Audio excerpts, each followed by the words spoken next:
Assalamualaikum warahmatullahi wabarakatuh.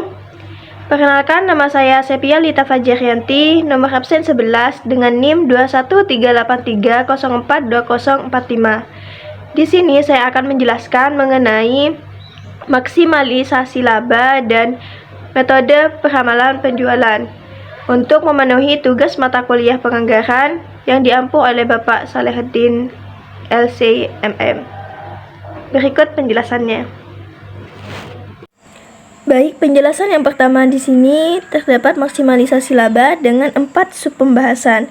Yang pertama yakni pengertian, yang kedua keuntungan maksimalisasi laba, yang ketiga kelemahan maksimalisasi laba, dan yang terakhir yakni kendala maksimalisasi laba.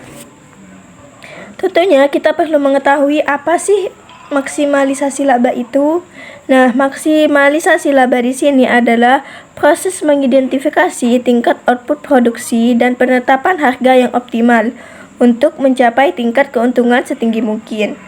Nah, perusahaan yang menerapkan maksimalisasi laba di sini memiliki beberapa keuntungan. Yang pertama yakni menciptakan arus kas yang positif.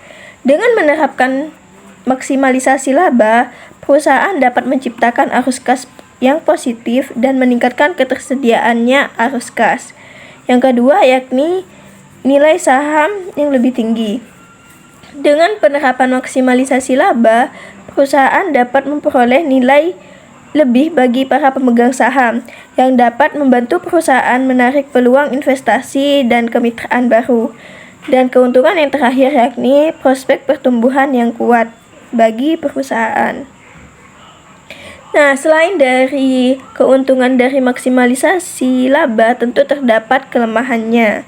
Kelemahannya di sini terdapat 3 kelemahan. Yang pertama yakni hanya diorientasikan pada pandangan jangka pendek. Kelemahan yang kedua yakni mengabaikan unsur waktu, dan yang terakhir meninggalkan aspek sosial.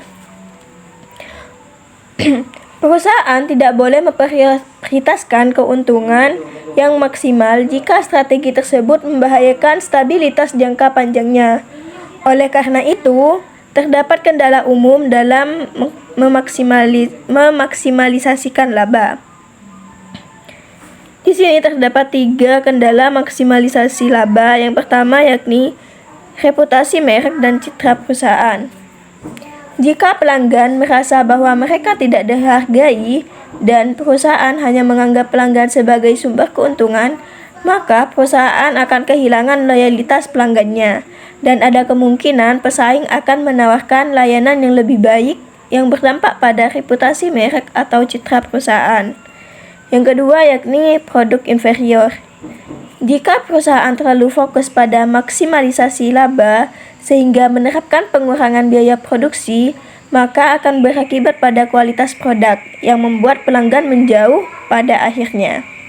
Dan yang terakhir yakni harga yang melambung.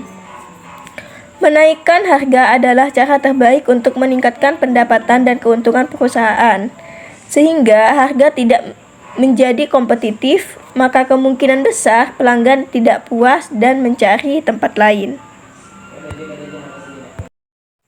Selanjutnya yakni penjelasan mengenai metode peramalan penjualan atau sales forecasting method. Nah, sebelum kita mengetahui bagaimana peramalan penjualan itu, tentunya kita harus mengetahui apa sih peramalan penjualan.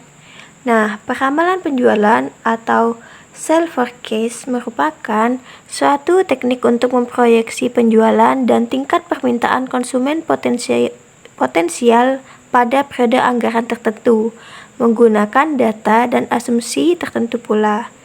Nah, metode peramalannya di sini terbagi menjadi 2. Yang pertama yakni kualitatif dan yang kedua yakni kuantitatif. Saya akan menjelaskan bagaimana metode peramalan penjualan pada metode kuantitatif.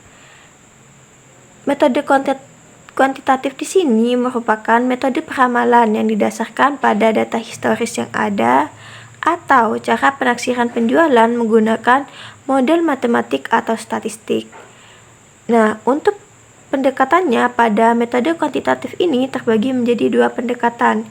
Yang pertama yakni pendekatan model runtut waktu atau time series, yang merupakan Peramalan yang dilakukan dengan memprediksi masa depan menggunakan data historis dengan metode analisa, moving average, exponential smoothing, dan trend projection.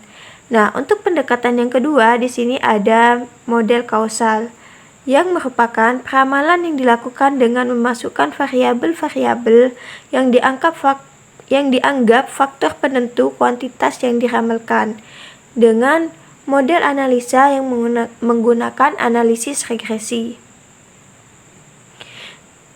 Nah, pada referensi lain terdapat cara penaksiran pada metode kuantitatif ini yang terbagi menjadi 3. Yang pertama yakni analisis tren atau time series yang terbagi menjadi 4 metode. Yang pertama metode tren bebas, yang kedua metode tren setengah rata-rata, yang ketiga metode tren moment, dan yang terakhir yakni metode kuadran terkecil. Nah, untuk cara penaksiran yang kedua pada metode kuantitatif ini ada analisis korelasi yang merupakan model sebab akibat yang menghubungkan antar variabel menggunakan model regresi dan model korelasi. Sedangkan cara penaksiran yang terakhir yakni analisis tujuan khusus dengan 3 metode analisis. Yang pertama, analisis industri, yang kedua, analisis lini produk, dan yang terakhir, analisis pengguna akhir. Mungkin hanya itu penjelasan saya mengenai maksimalisasi laba dan metode peramalan penjualan. Apabila ada kesalahan, saya memohon maaf. Wassalamualaikum warahmatullahi wabarakatuh. Bye-bye.